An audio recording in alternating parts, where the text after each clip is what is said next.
Hola, ¿qué tal? ¿Cómo están? Soy el doctor Iván Díaz Meneses, médico nuclear, adscrito a la unidad de imagen molecular PET-CT del Instituto Nacional de Neurología y Neurocirugía Manuel Velasco Suárez de México. En esta presentación voy a hablar acerca del uso clínico de la imagen molecular en pacientes que tienen trastornos de demencia.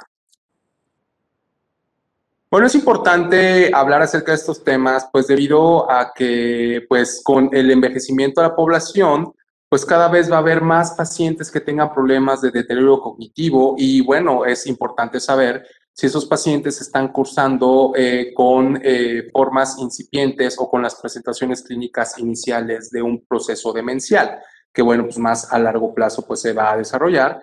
Y también al incrementar no solamente la incidencia, sino también la prevalencia de estos pacientes, pues es importante tratar de tener pautas diagnósticas que encasillen a estos pacientes en el tipo más preciso de demencia que están padeciendo. Es por eso que estos temas son de relevancia y para eso, pues, la imagen médica tiene mucho que aportar. Inicialmente, bueno, pues voy a empezar diciéndoles que hay tres tipos diferentes de imagen médica, pues para que tengamos un contexto bien claro de lo que es la imagen molecular y la medicina nuclear y entendamos, bueno, pues cuáles son sus potencialidades y cómo es que debemos nosotros entender o contextualizar clínicamente los hallazgos de un estudio de medicina nuclear e imagen molecular. Bueno, pues la imagen médica, pues hay una imagen morfológica que pues está caracterizada principalmente, sobre todo en el área del cerebro, en la resonancia magnética. Pero bueno, pues también hay tomografía, ¿no? Y son imágenes que conceptualmente pues entendemos que tienen que ver con estructuras morfológicas, con anatomía, con arquitectura. Eso es solamente una parte de estos métodos de imagen. Es el método de imagen que pues ustedes conocen más, que tiene más amplia disponibilidad clínica, que tiene quizá mayor tiempo de uso en campos clínicos, pero no es la única. Por otro lado, tenemos la imagen funcional, que es la imagen que tiene que ver con cuestiones bioquímicas, que tiene que ver con cuestiones fisiológicas, con procesos inmunológicos, quizá con procesos patológicos. Esta imagen que es representada precisamente por la medicina nuclear y la imagen molecular es la otra gran mitad de la imagen médica. Por un lado vimos que teníamos una imagen morfológica que podríamos resumir como anatomía, pero por el otro, y en la ciencia médica, tenemos la parte funcional, la fisiología, la bioquímica, que es básicamente lo que es la medicina nuclear y la imagen molecular. Como pueden darse cuenta, pues es un grupo también bastante vasto, bastante grande de cuestiones que nosotros podemos visualizar mediante los estudios de PET, que es lo que tenemos aquí en el instituto, tomografía por emisión de positrones, pero también hay SPECT, que es otro tipo de modalidad en la cual podemos adquirir estudios de imagen molecular y medicina nuclear. Y pues la gammagrafía, que pues en realidad pues ya no tiene tanta aplicación clínica, al menos no en el aula de neurociencias, porque tenemos dos métodos de imagen muy poderosos, como son la tomografía por emisión de positrones y la tomografía por emisión de fotón único, que es el significado de SPECT. Bueno, pues entendiendo esto, resulta intuitivo, resulta deseable que se tenga una imagen que tenga un contexto morfológico. Es decir, a la imagen funcional, a la medicina nuclear, le tenemos que dar una enmarcación anatómica para que nosotros podamos ver de una manera más completa pues el sitio, la localización anatómica del proceso bioquímico, el proceso fisiológico que nosotros, o patológico que nosotros estamos interrogando con los estudios de PET-CT y de SPECT-CT.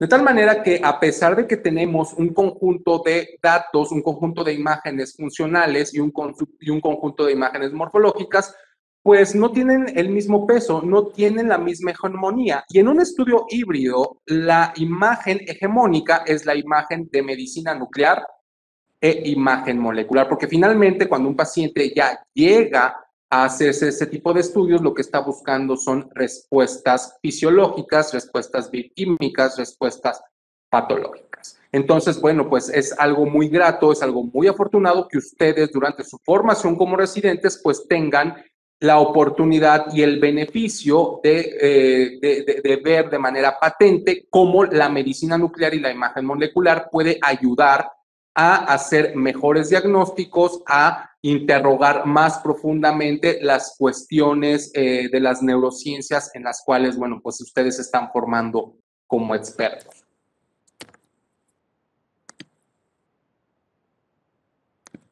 Y bueno, ¿cómo es que nosotros hacemos imagen molecular? Pues la respuesta es muy sencilla, radiotrazadores. Los radiotrazadores no son simples medios de contraste, como lo vamos a hablar en una diapositiva subsecuente. ¿Cómo podemos nosotros conceptualizar un radiotrazador? Pues nosotros lo conceptualizamos en este esquema muy bonito, en donde estamos viendo un blanco molecular que puede ser consumo energético de la neurona, que puede ser expresión de receptores, etcétera.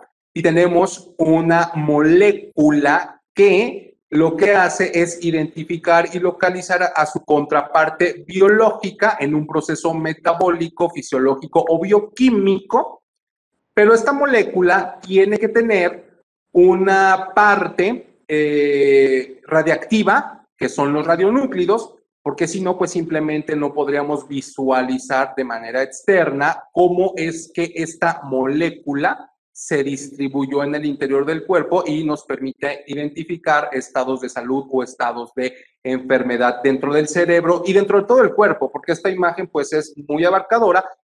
Como ustedes a lo mejor ya se han dado cuenta, pues hay veces que a los pacientes solamente se les hace el cerebro, pero hay otros en los que se les hace el cuerpo, hay otros en donde solamente se les hace el corazón, etcétera.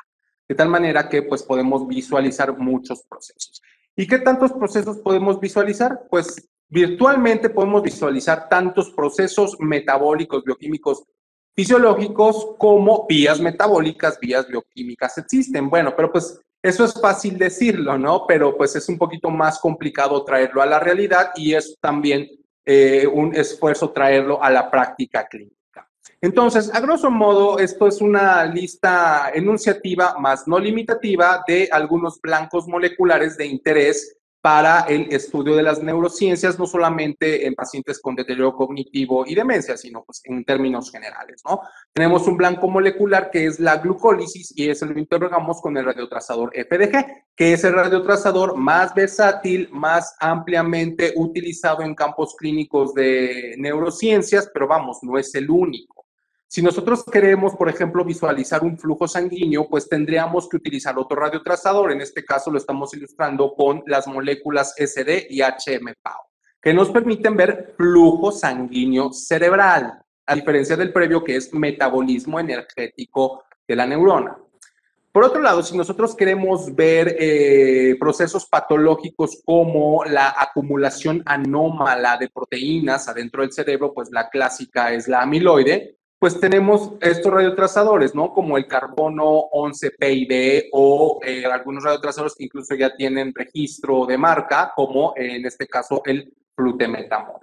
Y así podemos nosotros mencionar, aquí voy a hacer un paréntesis, que básicamente estos radiotrazadores ya están en uso clínico, es decir, son cosas que ya se pueden pedir para hacer estudios. Aquí hay una acotación. En México, o al menos en la Ciudad de México, todavía no tenemos disponible ni carbono 11-PIB ni flutemetamol. Esperemos que en un futuro no muy lejano, pues ya tengamos disponibilidad de estos radiotrazadores que son muy útiles. Bueno, pasamos más adelante y bueno, cuando nosotros estamos viendo más procesos fisiopatológicos dentro de lo que sabemos que producen estos procesos de neurodegeneración, pues tenemos que también hay radiotrazadores que visualizan la acumulación de una proteína tau anómala.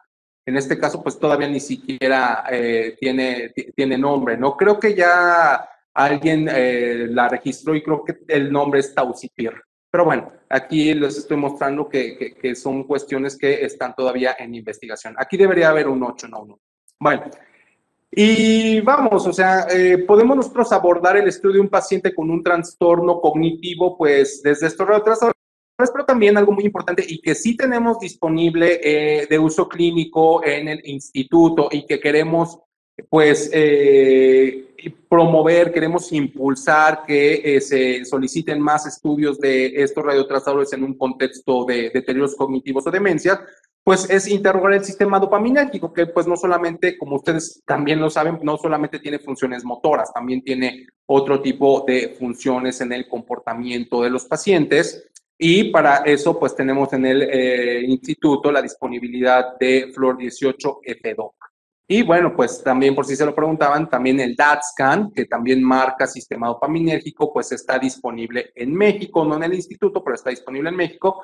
Y como pueden ver, poco a poco vamos teniendo un arsenal cada vez mayor de radiotrazadores que nos permiten interrogar diversas vías metabólicas que son de relevancia y de interés en el estudio de pacientes con deterioros cognitivos y enfermedades demenciales. Entonces, aquí a manera de esquema, pues les muestro pues cómo sería la vía metabólica o cómo mediante un radiotrazador que está aquí ilustrado mediante los signos de la radioactividad, pues podemos ver a dónde es el blanco molecular, ya no conceptualmente, sino a manera de viñeta, en donde es que nosotros podemos darle una localización a nivel pues más microscópico de los radiotrazadores que utilizamos. Por eso les decía hace ratito, ¿no? Un radiotrazador no es un mero medio de contraste, es algo mucho más, pero que mucho más sofisticado, y de ahí que, pues obviamente, los estudios de medicina nuclear tengan un costo más elevado que los estudios de resonancia magnética y que sean menos disponibles que los estudios de resonancia magnética, porque se requiere toda una infraestructura para hacer esto. Esto sin demeritar para nada la resonancia magnética. Es muy valiosa, es muy útil, por supuesto, y estos métodos de imagen no son mutuamente excluyentes, son complementarios. Bueno, y pues también aquí estamos ilustrando, ¿no? La manera en donde nosotros mediante el radiotrazador pues podemos localizar la captación de uno de estos radiotrazadores en la periferia de las neuronas, en el cerebro, y como incluso aquí pues podemos ver también cómo intraneuronalmente podemos ver la acumulación de proteína tau. De tal manera que, como les decía, la investigación en medicina nuclear e imagen molecular va a continuar y tarde que temprano todos estos radiotrazadores van a llegar a campos clínicos y obviamente que se van a seguir desarrollando más radiotrazadores. Por eso es muy importante que los estudios de medicina nuclear e imagen molecular pues sean interpretados, sean prescritos, sean analizados por médicos nucleares expertos y competentes. Porque realmente lo que hay detrás de una interpretación de un estudio de estos, pues sí, es un conocimiento de alta especialidad para saberle dar un significado clínico y que realmente sean útiles las imágenes. No es suficiente meterlo en un software estadístico porque pues eso no te dice absolutamente nada. Necesita la participación del recurso humano altamente especializado y quienes están formándose en este tipo de imágenes, incluso la sede del posgrado de alta especialidad en neurociencias está aquí en el Instituto Nacional de Neurología y de aquí salen los médicos competentes, expertos para analizar este tipo de imágenes. Esto es muy importante, quizá al final de la charla lo volvamos a retomar. Bueno, entonces aquí pues estamos pasando a una línea del tiempo más o menos de en dónde se sitúa y en dónde está la oportunidad de la medicina nuclear y la imagen molecular para los diagnósticos precoces, pero también razonablemente altamente precisos en pacientes que tienen deterioros cognitivos y demencia. Como ustedes bien saben, pues antes de llegar a demencia, pues hay etapas, ¿no? Previas en donde pues todavía no se cumplen los criterios totales de demencia, sino que estamos en un deterioro cognitivo leve y en donde pues los signos y síntomas todavía no son lo suficientemente floridos, lo suficientemente claros para catalogar a un paciente como en una enfermedad de demencia. Pero antes incluso del deterioro cognitivo, sabemos las hipótesis o las teorías en donde sabemos que el proceso fisiopatológico, que obviamente no es anatómico, obviamente es fisiológico, es bioquímico, es patológico, ya se puso en marcha antes de que los pacientes pues tengan síntomas severos. Y como podemos ver en esta imagen, llama muchísimo la atención que mediante la medicina nuclear y la imagen molecular nosotros podemos agarrar o identificar a los pacientes en riesgo o a los pacientes que ya tienen que exhiben sintomatología clínica sin que todavía sea florido de una manera temprana, los podemos identificar bastante bien o con razonable certeza mediante el uso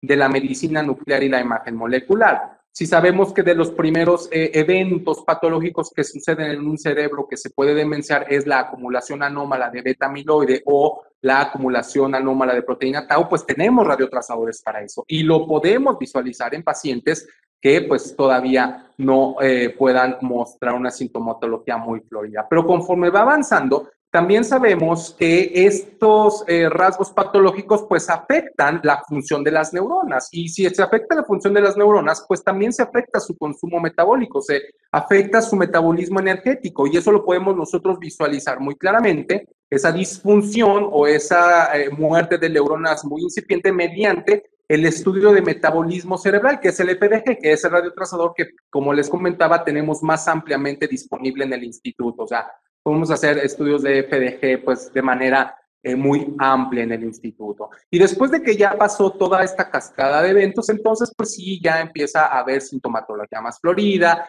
ya empieza a haber cambios estructurales que finalmente pues también son hasta cierto punto inespecíficos, ¿no? Una atrofia en un paciente de 65 años, 70 o a lo mejor más joven, pero finalmente no tienen la especificidad deseada. Pueden indicar alguna anomalía, sí, claro, pero generalmente cuando los criterios morfológicos no son suficientes para tener suficiente certeza en cuanto al diagnóstico de un paciente, pues el estudio de medicina nuclear es solicitado y con eso se refuerzan las hipótesis que encartan o descartan alguna de las posibilidades diagnósticas que tenemos. De tal manera que los estudios de medicina nuclear en la tabla del tiempo diagnóstica, pues sí pueden hacer diagnósticos de manera más temprana, más precoz y más precisa que pues lo que algunas otras cuestiones que se utilizan de manera rutinaria para el diagnóstico de pacientes. Ahora bien, esto nuevamente, no es que se utilice por sí solito, tiene que estar acompañado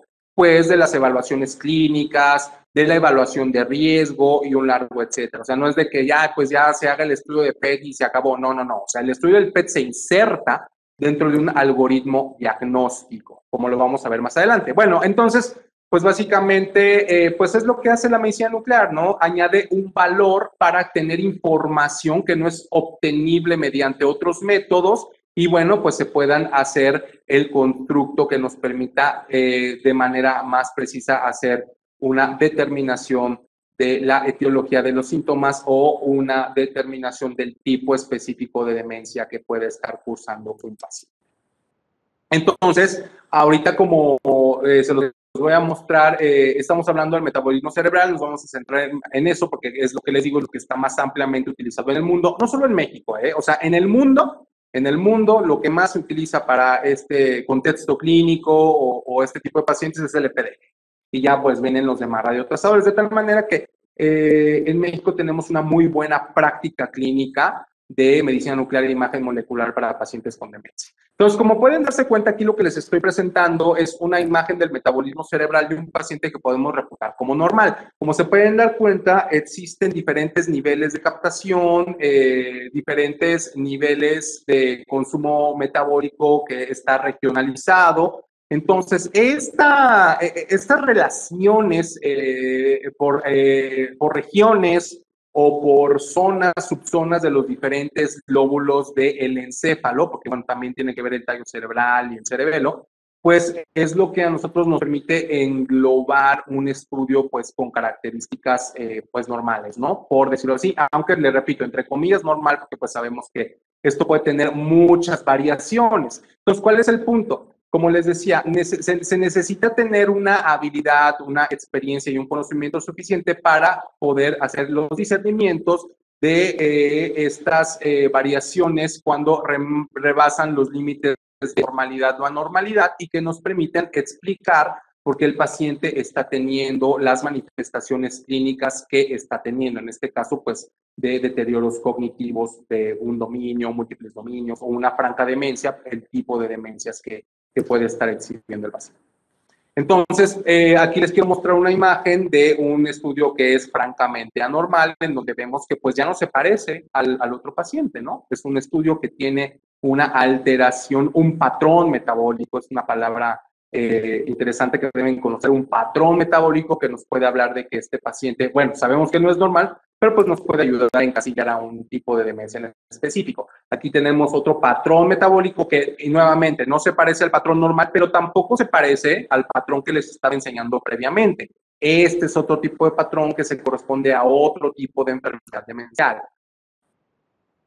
Nuevamente, otro patrón que igual es anormal.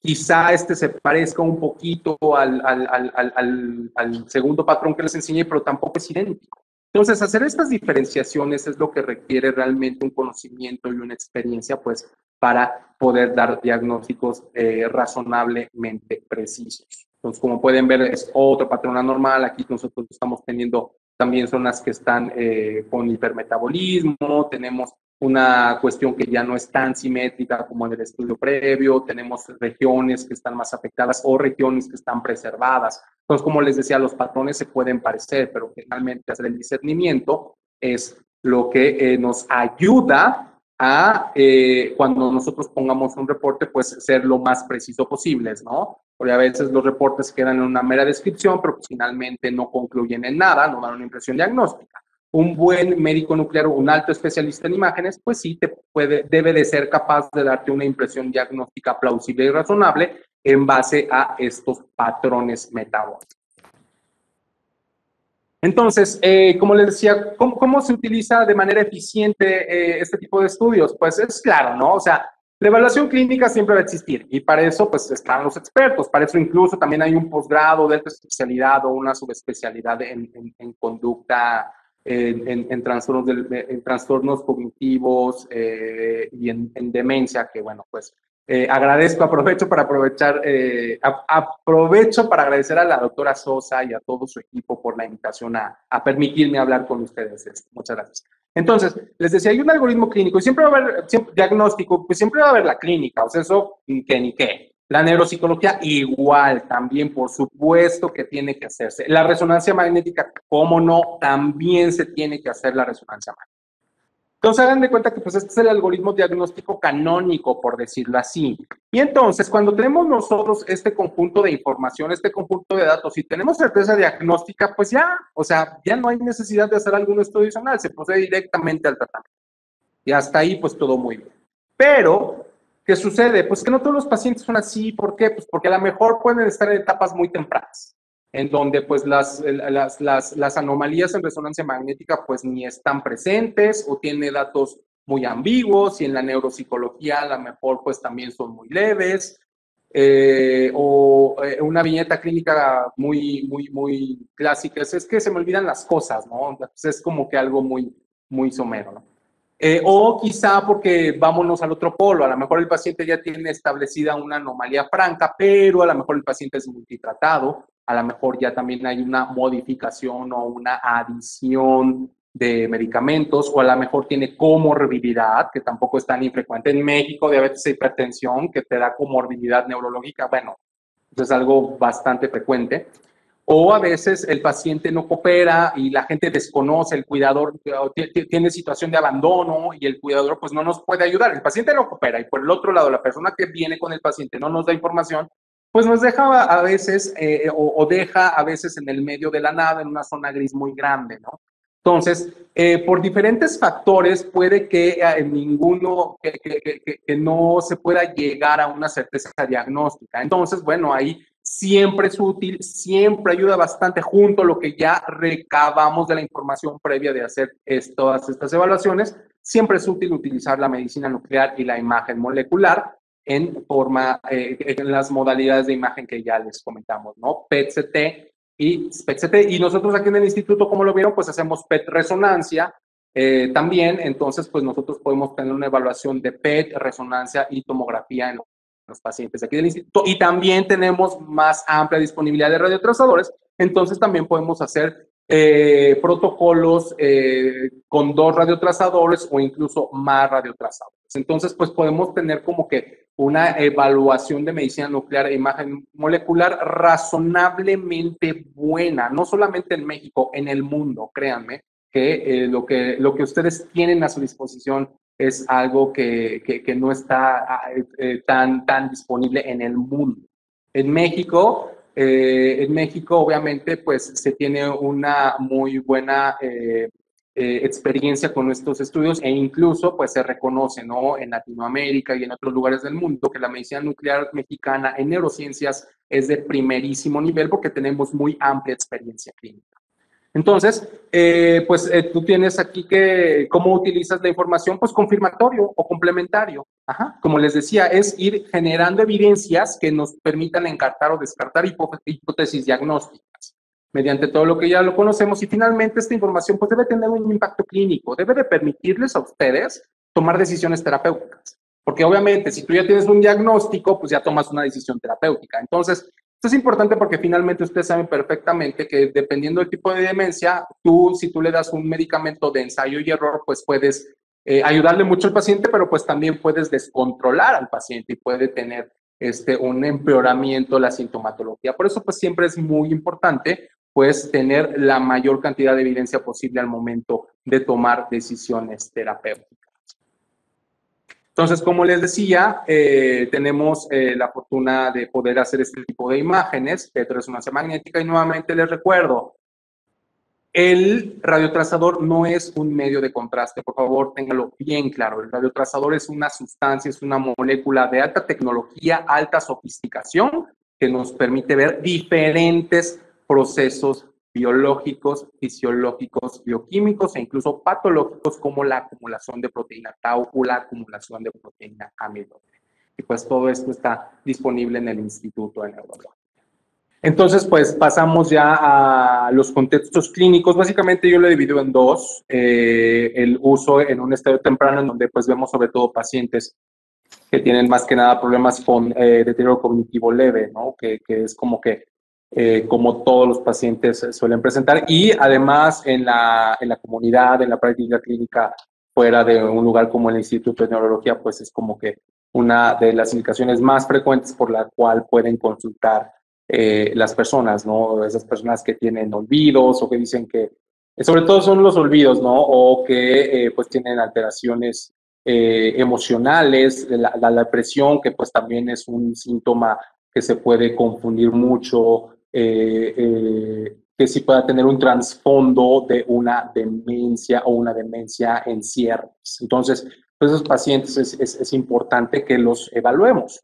Y en un estadio tardío, pues el diagnóstico diferencial intergrupal de las demencias, es decir, aquellas demencias, ya que tenemos un diagnóstico de demencia, pues tratar de diferenciar el tipo de demencia en específico, ¿no? Recordemos que a veces ya cuando, como les decía, en el contexto clínico el paciente ya está multitratado o el paciente no coopera o el paciente ya tiene una evolución larga, pues a veces es un tanto complicado hacer la diferenciación intergrupal de las demencias, ¿no? Intragrupal, pues también sabemos que, por ejemplo, el Alzheimer, no sabemos, el Alzheimer, pues tiene también algunos patrones, algunas variantes, ¿no? Y, por supuesto, también tenemos que tener en cuenta esas demencias que están crónicas y de repente se agudizan o esas demencias que son rápidamente progresivas, ¿no? Que pueden ser fatales. De tal manera que, pues sí, hay varios contextos clínicos en los cuales el estudio de medicina nuclear e imagen molecular, el PET, pues nos puede ayudar a tener diagnósticos más tempranos y más precisos.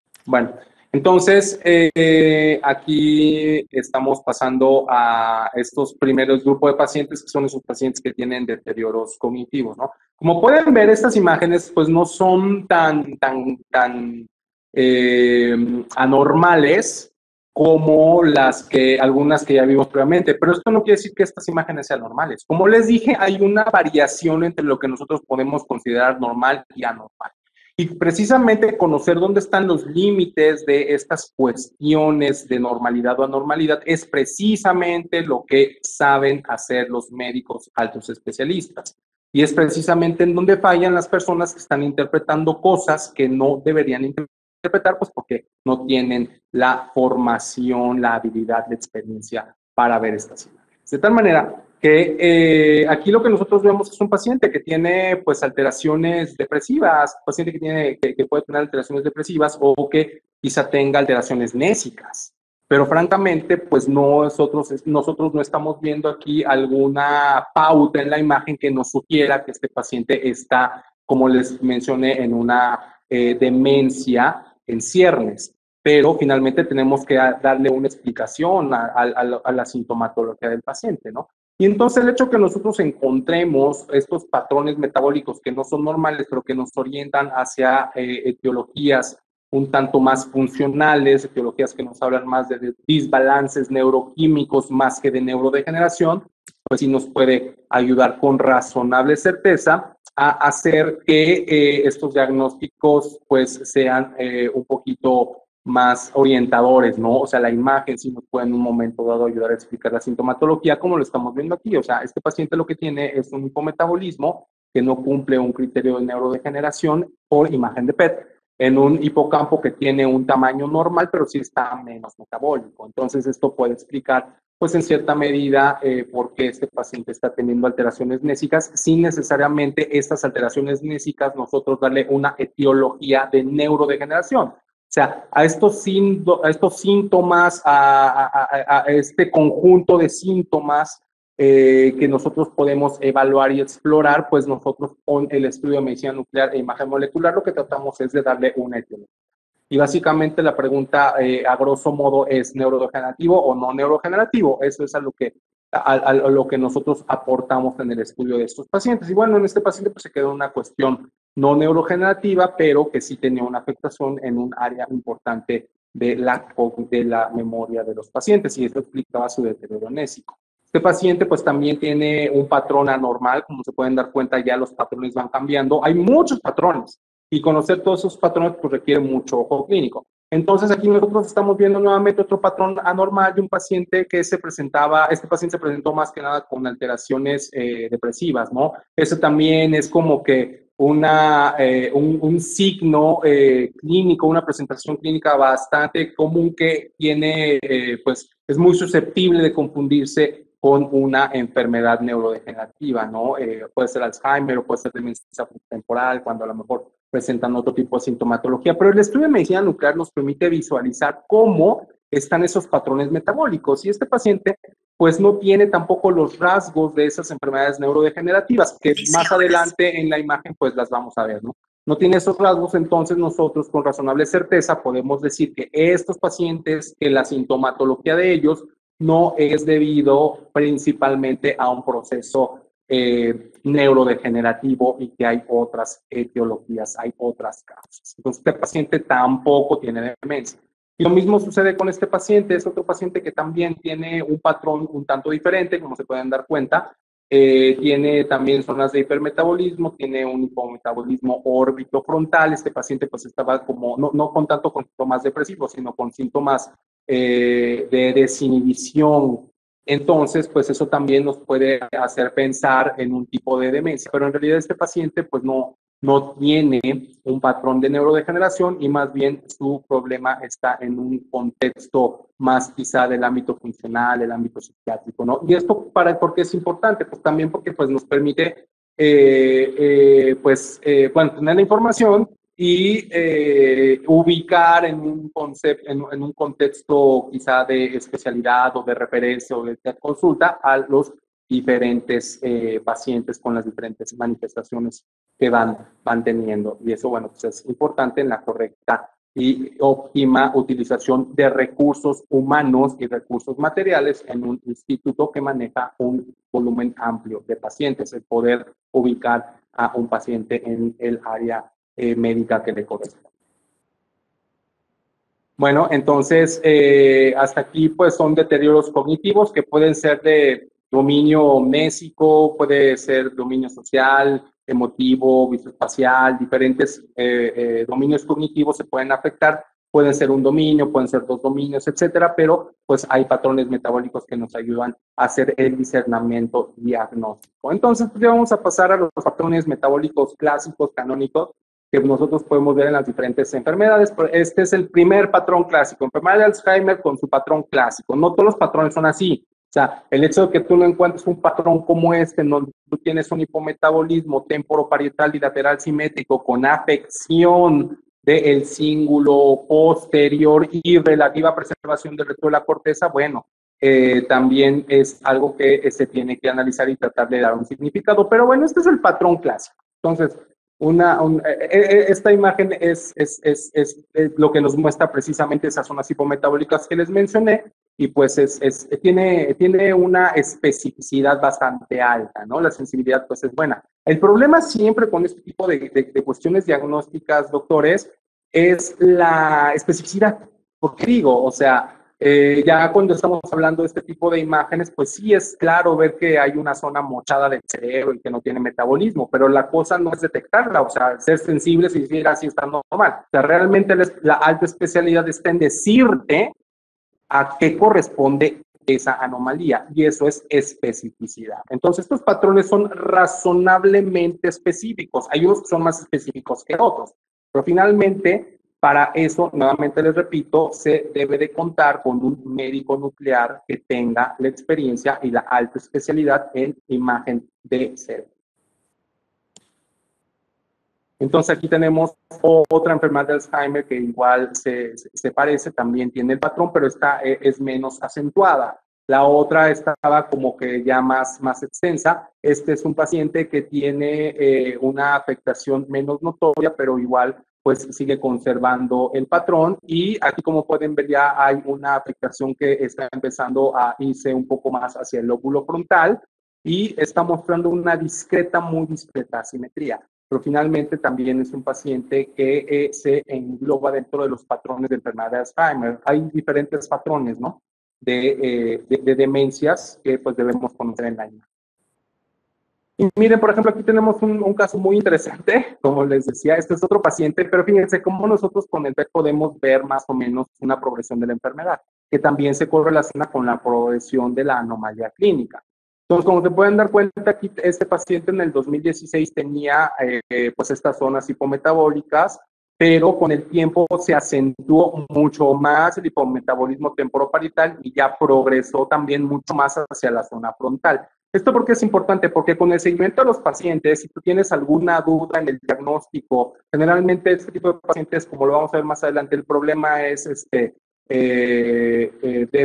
versus Alzheimer. Este tipo de imágenes te pueden ayudar junto con otros radiotrazadores a tener una cuestión más clara acerca de el tipo específico de demencia. Pero, por ejemplo, si la duda es, a ver, es que esto es neurodegenerativo o puede ser también una cuestión no neurodegenerativa, por definición, una enfermedad neurodegenerativa progresa con el tiempo y la neurodegeneración sigue avanzando. Entonces, el hecho de que tú le hagas un seguimiento al paciente, si tuviste alguna duda clínica en un punto anterior, el hecho de que tú veas cómo progresó la neurodegeneración o cómo progresó el deterioro en el metabolismo general, pues es como que una evidencia muy fuerte de que, pues sí, estás ante una enfermedad neurodegenerativa, porque a la pauta de la pérdida de neuronas, pues también hay una pauta en un empeoramiento del patrón metabólico.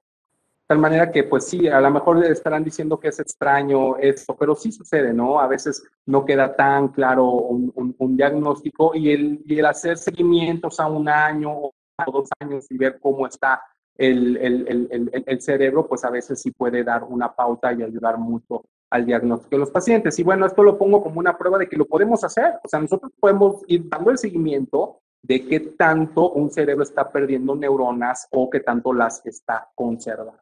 En el contexto de neurodegeneración, esto también, bueno, pues lo utilizamos en enfermedades no neurogenerativas y pues vemos la recuperación del cerebro, pero bueno, eso es otro tema, es otro modo. Entonces aquí estamos viendo una variante de la enfermedad de Alzheimer, que es la atrofia cortical posterior, en donde pues, como vemos, también tiene el hipometabolismo temporoparietal simétrico, está también afectado el cíngulo posterior, pero pues también tiene una afectación en el lóbulo occipital, ¿no? Y pues estos pacientes sabemos que se presentan también con otro tipo de sintomatología no tan precisamente igual a la enfermedad de Alzheimer que pudiésemos llamar clásica, y aparte, pues también sabemos que estas afectaciones o este tipo de enfermedades son de inicio más temprano, de tal manera que pues con todo lo que conocemos del paciente, lo que se ha explorado y con estas imágenes, pues podemos llegar a diagnósticos pues razonablemente precisos. Aquí tenemos otra imagen que a la previa se parece al estudio previo. Y este paciente es un paciente que tiene una demencia de cuerpos de Lewy, en donde también la afectación es más posterior, y de hecho ese es el gran diagnóstico diferencial de la atrofia cortical posterior a la demencia de cuerpos de Lewy, pero vemos cómo el patrón metabólico se parece, pero no es idéntico. La demencia de cuerpos de Lewy tiene menos afectación en el lóbulo temporal. Su afectación suele ser un poquito menos simétrica que en la atrofia cortical posterior y suelen conservar el cíngulo posterior. Aparte, suele haber una afectación en núcleos basales. Entonces, los patrones se parecen, pero finalmente hay que saberlos mirar. Entonces, este es otro patrón. Y finalmente, como estamos mencionando, otro gran grupo de demencias pues, es la demencia frontotemporal, ¿no? En donde pues aquí estamos viendo el patrón clásico donde hay una afectación temporal bien marcada y una afectación del lóbulo frontal. Ya depende si se presenta como frontal derecho o frontal izquierdo la mayor afectación, pues es que el paciente debuta con síntomas como psiquiátricos o psiquiátricos o debuta más con síntomas neurológicos. Muchos pacientes que están en una hospital psiquiátrico en realidad pues se tardaron mucho en hacer el diagnóstico, llegan aquí al instituto y pues se les escribe que finalmente su problema no fue un problema funcional, sino que fue un problema neurodegenerativo, que es un poquito el visto desde la otra perspectiva de, les decía hace ratito, ¿no? A ver, un problema que creemos neurodegenerativo fue funcional, y en este caso que les estaba de comentar es un problema funcional que al final fue neurodegenerativo. Entonces, por eso es que estos estudios ayudan bastante a los diagnósticos de los pacientes. Aquí tenemos otra demencia frontotemporal en donde también pues está teniendo una afectación también un poquito más posterior. Como les decía, a veces las patologías, los patrones metabólicos se comportan de esta manera, y también la clínica. Más adelante les vamos a mostrar cómo podemos nosotros resolver esto de una manera bastante precisa, también con el uso de la medicina nuclear y la imagen molecular. Pero bueno, este es otro patrón de demencia de frontotemporal, donde tenemos una afectación temporal, una afectación frontal, y bueno, aquí pues se le está agregando la parte parietal, pero con conservación del cíngulo posterior y sin afectación del lóbulo occipital. Como se pueden dar cuenta, pues tenemos que mirar todas las regiones para poder hacer ese discernimiento preciso de diagnóstico. Y para poder hacer estos discernimientos, pues se tiene que tener un contexto neurológico. Tú no puedes, o no, un estudio de neurociencias requiere necesariamente que el intérprete tenga un contexto neurológico, porque si no, no da el ancho para hacer las impresiones diagnósticas precisas que ustedes necesitan. Otro paciente en donde pues este sí está como que un poquito más clásico, una afectación ya bien clavada en ambos lóbulos frontales, bien manifiesta en ambos lóbulos temporales. Y bueno, podríamos decir que este sería un patrón como que canónico, como que clásico de una demencia frontotemporal, aunque sabemos que hay diferentes tipos de demencias frontotemporales, ¿no? Como la fascia primaria progresiva, que creo que no tengo diapositiva de eso, pero la fascia primaria progresiva se manifiesta principalmente como un hipometabolismo bien claro en el lóbulo temporal izquierdo, en caso de que esa sea el área dominante del lenguaje. Pero pues también es un diagnóstico que nosotros podemos ver muy clara. Y finalmente, como les decía, es importante diferenciar una enfermedad, una demencia que tiene una agudización, o una demencia que podríamos llamar crónica que se agudizó, con una demencia rápidamente progresiva. El hecho de que se agudice quiere decir que los síntomas progresan más rápido, ¿no? Y entonces ahí sí puede ser un gran problema decir, bueno, a ver, este paciente que tuvo un inicio insidioso, que no sabemos bien a bien porque el paciente no coopera o porque el familiar no sabe, porque el paciente vive en abandono, no sabemos bien a bien cuánto tiempo llevaba, desde cuándo está así. Entonces es importante saber si este paciente tiene una demencia rápidamente progresiva o una demencia que se agudizó. Y como pueden ver en este ejemplo, el ejemplo clásico de una demencia rápidamente progresiva, que es la enfermedad de Creutzfeldt-Jakob, pues podemos ver que el patrón metabólico pues es muy llamativo, no es un patrón muy aleatorio, que no tiene un orden, tiene todas las afectaciones corticales, subcorticales, con diferentes grados de intensidad del hipometabolismo, o sea, de la neurodegeneración, y que aparte pues no conserva un patrón, o sea, este patrón, la característica del Creutzfeldt-Jakob es que no tiene un patrón, por eso le decía es un tanto aleatorio, y como pueden darse cuenta, pues sí es un patrón que se diferencia bastante claro de los otros tipos de demencias que les había comentado o que les había mostrado previamente. Y bueno, ya resumiendo esto, pues ya hay algunos estudios que pues nos dicen, ¿no? Básicamente más o menos a dónde nosotros podemos encontrar estos tipos de hipometabolismos acompañados o no de atrofia para que nos sirva a hacer patrones metabólicos. Y bueno, sí, como una cuestión académica y como conocimiento está muy bien, pero nuevamente, o sea, hay muchas cosas que se salen de estas casillas de normalidad y bueno, ya es labor de que se pueda acopiar y se pueda analizar y darle un sentido clínico, lógico y práctico a la información que tenemos de los estudios de patrón. Bueno, esta ya es la última parte de la presentación y como les decía, a veces no es tan sencillo tener patrones metabólicos tan claros, ¿no? Como que les mencioné. Y tenemos que pues enfrentarnos un poquito más. Es ahí en donde nosotros podemos hacer uso de otros radiotrazadores que nos permitan a nosotros visualizar una diferencia, interrogando otras vías metabólicas, otras cuestiones o otros hallazgos funcionales o bioquímicos o patológicos que nos permitan hacer esa diferenciación intergrupal. Aquí en el instituto y en México, pues empezamos siempre con FDG, pero acuerden, no es lo único, o sea, podemos ir más allá. Ajá. Entonces, ¿y el FDG por qué? Porque es el radiotrasor que les comenté, es más ampliamente disponible, ¿no?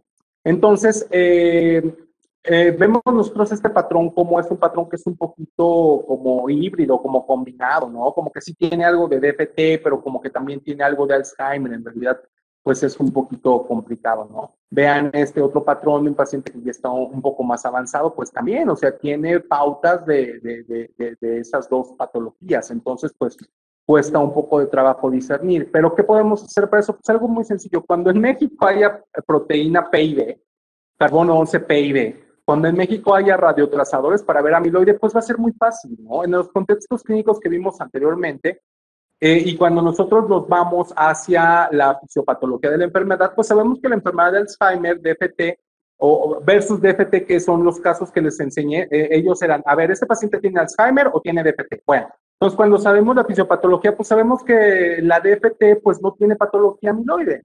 Entonces, cuando tú le haces otro estudio de imagen molecular que se puede hacer al día siguiente, tú tienes un patrón metabólico como esos, en donde te queda una duda razonable, y si tú tienes una cuestión dicotómica de, a ver, o esto es Alzheimer o es DPT, el hecho de que tú tengas un estudio negativo con un patrón metabólico de FDG como el que vimos previamente, pues te hace que caigas en una DPT, simplemente por definición, porque pues la DPT no tiene patología amiloide, que es lo que vemos con estos radiotrazadores amiloides. Y si te cae francamente positivo, bueno, pues ya está del otro lado de la balanza, ¿no? Es un paciente que tiene enfermedad de Alzheimer. Entonces, como les puedo decir, como lo pueden ver, cuando nosotros contemos con proteína amiloide en el instituto, la evaluación de estos pacientes va a ser más profunda, nos va a dejar mucho más certeza en los casos difíciles, porque bueno, hay casos que sí no son tan complicados como los que les mencioné, pero en este tipo de casos, en donde sí nos ha costado un poquito más de trabajo, el hecho de que nosotros le podamos hacer estas imágenes con radiotrazadores diferentes al FDG, pues sí nos va a potenciar bastante y nos va a ayudar a hacer diagnósticos pues más certeros, más rápidos.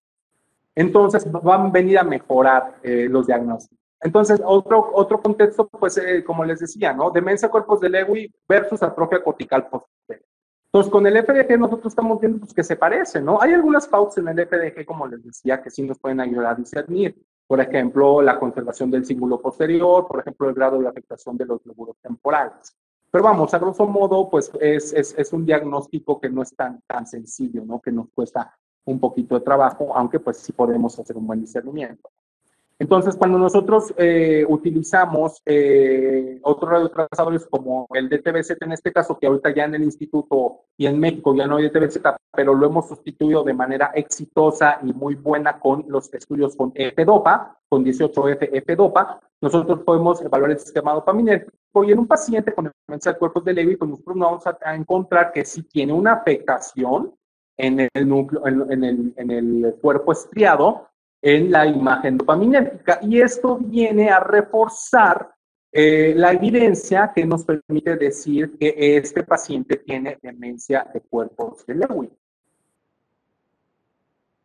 A diferencia de, por ejemplo, este paciente, en donde vean cómo también es una afectación posterior, tiene los mismos síntomas visuales, las cuestiones quizá motoras no tan acentuadas, pero su diferencial es ese, cuerpos de Lewy versus atrofia cortical posterior. Y cuando tú le haces la imagen dopaminética, pues notas que no hay una afectación en la F-dopa en este paciente, ¿no? Entonces, de tal manera que, como pueden ver, mediante el uso de otros radiotrazadores, tú puedes afinar aún más el diagnóstico. Entonces, este paciente que no tiene una afectación de F-dopa y teníamos la disyuntiva entre demencia de cuerpos de Lewy y atrofia cortical posterior, la F-dopa pues nos permite encasillar al paciente de una manera correcta. Entonces, pues esta ya es la última diapositiva. Entonces, lo que quiero que también tengan en cuenta es que esto está disponible en México, doctores. O sea, ustedes son residentes, van a salir y se van a ir a sus ciudades, o a lo mejor se quedan en el instituto, o a lo mejor se quedan en una ciudad, no sé. Pero deben de tomar en consideración que los estudios de medicina nuclear e imagen molecular no son cosa que no esté disponible para sus pacientes y para ayudarles en su práctica clínica. Están disponibles en México. Puedo yo decirles con razonable certeza que pues en todo el territorio mexicano se puede tener la posibilidad de que el paciente se haga el estudio en su ciudad o quizá viaje a una ciudad cercana. Segundo, que es muy importante seguir los algoritmos diagnósticos. Como les dije, a ver, o sea, no, la medicina nuclear no va a sustituir la clínica, no va a sustituir neuropsiquiatría, no va a sustituir las evaluaciones neurocognitivas, no va a sustituir a la resonancia magnética. Viene a añadirse al arsenal diagnóstico que ustedes tienen disponible para, pues, sus estudios. Segundo, y esto es muy importante, y yo soy muy enfático en esto, en muchos lados hay mucha gente que está interpretando estudios de neurociencias porque se los piden, pero eso no quiere decir que lo hagan bien. O sea, en cualquier lado les van a vender el PET a sus pacientes, en cualquier lado les van a hacer las imágenes, pero no en cualquier lado hay médicos competentes que sepan interpretar estos estudios. Y eso es muy importante, porque el estudio, el del PET y el SPECT son complicados y, como dice en esta diapositiva, son intérpretes dependientes. Y es bastante común que llegan a los consultorios con los estudios de PET, de medicina nuclear, y al final terminan siendo inútiles porque finalmente no se tiene una buena contextualización clínica de los hallazgos y lo único que les interpretan o que les dan son descripciones. Y una descripción no es un diagnóstico, no es una impresión diagnóstica. Ustedes tienen que ver esto como el no pedir un estudio. En realidad, y permítanme decirlo de esta manera, cuando ustedes solicitan un estudio de PET, un estudio de medicina nuclear e imagen molecular, en realidad se debe de entender que se está pidiendo una interconsulta a medicina nuclear e imagen molecular. No solamente que le hagan un estudio a sus pacientes, porque finalmente eso puede hacer que pues, no se aproveche de manera adecuada la potencialidad de estas imágenes que pues, realmente han venido a ayudar bastante en diferentes áreas de las neurociencias y por supuesto que la demencia no es una excepción. Entonces, por favor, siempre exijan que sus estudios sean interpretados por médicos nucleares altos especialistas competentes, y los médicos nucleares altos especialistas y competentes únicamente se forman en el Instituto Nacional de Neurología de México, en ningún otro lado. Entonces, el estudio tiene que aportar información relevante para la toma de decisiones para que realmente vean el impacto que tiene en la práctica clínica y cómo de una manera adecuada pues podemos aportar en los diagnósticos. Pues muchas gracias por su atención. Nuevamente, les recuerdo, soy el doctor Iván Díaz, médico nuclear adscrito a la unidad de imagen molecular PET-CT del Instituto Nacional de Neurología y profesor adjunto del curso de posgrado de alta especialidad médica en neurociencias nucleares. Muchas gracias por su atención. Hasta luego.